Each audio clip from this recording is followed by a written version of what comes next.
Assalamualaikum warahmatullahi wabarakatuh. Halo Sobat Balatkop semua. Perkenalkan, saya Agung Pambudi, trainer dan praktisi digital marketing dan juga co-founder dari komunitas UKM Jateng.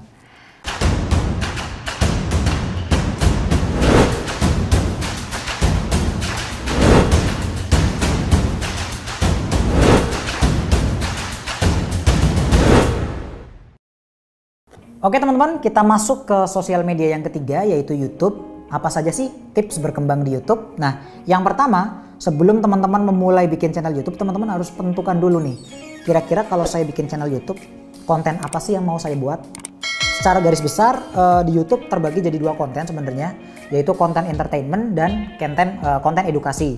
Nah, di antara dua ini teman-teman mau masuk yang mana? Entertainment, hiburan, atau edukasi? Edukasi contohnya seperti tutorial, tips dan trik dan lain segala macam. Yang kedua, setelah teman-teman menentukan jenis konten yang mau dibuat, teman-teman harus bikin akunnya kan, bikin channel YouTube-nya. Teman-teman tinggal login aja di YouTube dengan akun Gmail teman-teman, lalu tinggal create channel.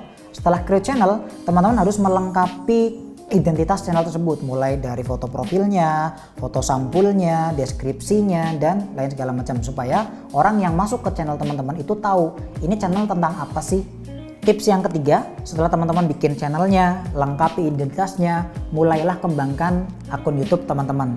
Gimana caranya kembangkan akun YouTube sementara belum punya subscriber? Nah, mulailah mempromosikan channel YouTube teman-teman atau video yang teman-teman buat di lingkaran sosial terdekat teman-teman. Boleh share di WhatsApp, share di Instagram, dan mungkin share di grup Facebook mungkin, dan lain segala macam. Mulailah dengan teman-teman kita sendiri. Setelah itu biarkan subscriber teman-teman berkembang secara organik. Dalam mengembangkan akun, teman-teman juga bisa berkolaborasi dengan YouTuber yang lebih senior yang tentunya punya subscriber yang lebih banyak. Nanti dalam konten tersebut mintalah followers atau subscriber dari YouTuber tersebut untuk subscribe juga ke channel teman-teman. Lanjut ke tips yang keempat. Nah, tips yang keempat ini sering banyak dipakai oleh YouTuber-YouTuber, yaitu menggunakan teknik clickbait namanya. Clickbait ini sebenarnya adalah kombinasi dari thumbnail dan judul yang menarik, gitu ya, yang mengundang rasa penasaran. Tapi jangan sampai rencananya sih mau menggunakan teknik clickbait, tapi teman-teman ujung-ujungnya jadi menipu para penonton. Jadi jangan sampai clickbaitnya keterlaluan ya, tetap sesuaikan dengan isi konten yang sebenarnya. Lanjut ke tips yang kelima. Nah, tips yang kelima ini sama dengan tips-tips sebelumnya di sosial media yang sebelum-sebelumnya juga, yaitu konsisten. Nah, YouTube juga punya karakteristik yang sama. Kalau misalkan channel kita nggak aktif atau tidak terlalu aktif, YouTube tidak akan merekomendasikan channel kita ke banyak orang. Jadi teman-teman harus konsisten. Konsisten misalkan 1 minggu sekali lah upload video, atau kalau misalkan terlalu berat ya 2 minggu sekali teman-teman upload video. Yang penting kekonsistensiannya tadi. Lanjut ke tips yang keenam teman-teman. Tips yang keenam, kalau teman-teman mengelola sebuah channel YouTube, teman-teman harus menghargai para subscriber. Jadi subscriber ini kan penonton kita ya. Kita juga harus menghargai, mereka sudah merelakan waktu, merelakan kuota untuk menonton video kita. Jadi kalau misalkan ada subscriber yang menonton atau terus mengkomen video kita, paling nggak kita like komennya. Atau kalau misalkan kita punya banyak waktu, kita balas komennya satu persatu ya. Itu mungkin bisa dilakukan kalau yang komen baru ya kisaran puluhan. Kalau sudah ratusan, paling nggak teman-teman like subscriber teman-teman yang melakukan komen di video teman-teman. Oke, subscriber itu juga biasanya care terhadap kita. Subscriber biasanya sering memberikan masukan atau feedback tentang konten kita.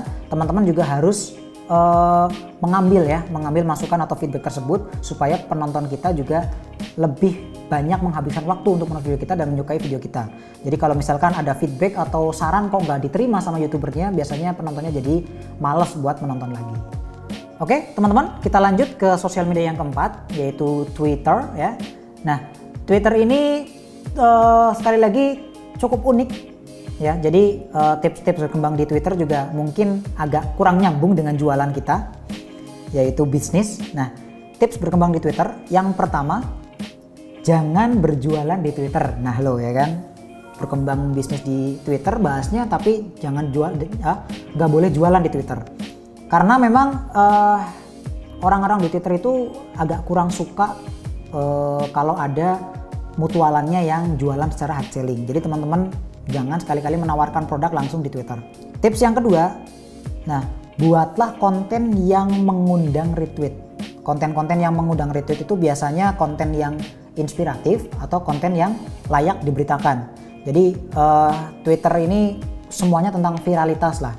Jadi teman-teman buatlah tweets yang harus orang itu harus merasa nge-retweet itu. Orang tuh harus merasa membagikan. Jadi buatlah konten yang inspiratif atau layak diberitakan. Kita lanjut ke sosial media yang keberapa nih ya? Yang kelima ya, yang kelima. Nah, sosial media ini yang baru naik daun akhir-akhir ini yaitu TikTok. Oke. Nah, TikTok ini sebenarnya sesuai dengan karakteristik penggunanya ya. Sebenarnya agak unik teman-teman. Jadi seperti kita bahas di awal tadi, pengguna TikTok kebanyakan di angka usia 10 sampai 24 tahun, artinya anak-anak muda yang ada di sana. Nah, ngapain sih mereka ke TikTok? Ya, tips berkembangnya disesuaikan dengan tujuan mereka masuk ke TikTok. Yang pertama, teman-teman harus buat konten yang menghibur. Satu hal yang membesarkan nama TikTok adalah konten-kontennya yang lucu dan juga menghibur para penggunanya. Jadi kalau teman-teman masuk ke TikTok, jangan bikin konten yang serius-serius banget. Bikinlah konten yang lucu-lucu lah, menghibur ya. Oke, tips yang kedua di TikTok, teman-teman bisa mengadakan atau mengikuti challenge ya. Nah, strategi jitu yang bisa kita gunakan untuk mempromosikan bisnis kita di TikTok, salah satunya adalah menggunakan hashtag challenge. Seperti kita ketahui, di TikTok itu sering sekali ada yang namanya challenge seperti hashtag ditantangi netizen, hashtag latih challenge, hashtag be authentic, dan hashtag-hashtag yang lain. Teman-teman bisa ikut atau bikin sendiri challenge yang asik untuk diikuti pengguna TikTok yang lain. Tips yang ketiga di TikTok ini, teman-teman bisa berkolaborasi dengan influencer-influencer yang sering viral di TikTok. Beda dengan influencer di Instagram maupun di YouTube yang mungkin sudah cukup mainstream ya. Influencer-influencer TikTok ini biasanya bermula dari orang-orang biasa, tapi yang punya kreativitas bikin video-video unik ataupun asik di TikTok. Jadi mungkin harganya juga nggak terlalu mahal lah ketimbang influencer Instagram ataupun YouTube. Oke teman-teman, tadi adalah tips berkembang di masing-masing media sosial. Nah, kuncinya sebenarnya, kunci dari segala kunci dalam kesuksesan manajemen media sosial adalah konsistensi. Dan justru inilah mungkin yang paling sulit. Jadi teman-teman mau fokus ke Facebook, Instagram, YouTube, Twitter, ataupun TikTok, kunci yang paling penting adalah konsistensi. Konsisten bikin konten, konsisten balas komen, konsisten balas likes, dan lain segala macam. Nah, untuk teman-teman yang pengen mempercepat peningkatan perkembangan sosial medianya, teman-teman bisa pakai cara instan ya.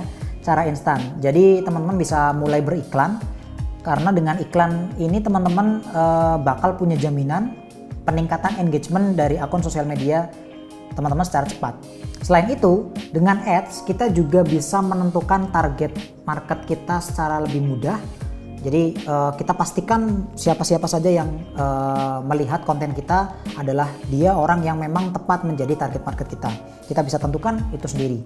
Nah, sosial media hampir semuanya memiliki fitur ads, mulai dari Facebook Ads yang itu mengakomodir Facebook dan Instagram, Google Ads yang di dalamnya ada YouTube Ads juga, TikTok Ads juga sekarang ada, dan juga Twitter Ads. Jadi teman-teman tinggal sesuaikan mana sih sosial media yang paling teman-teman mau fokuskan, teman-teman bisa mulai mencoba beriklan di sana.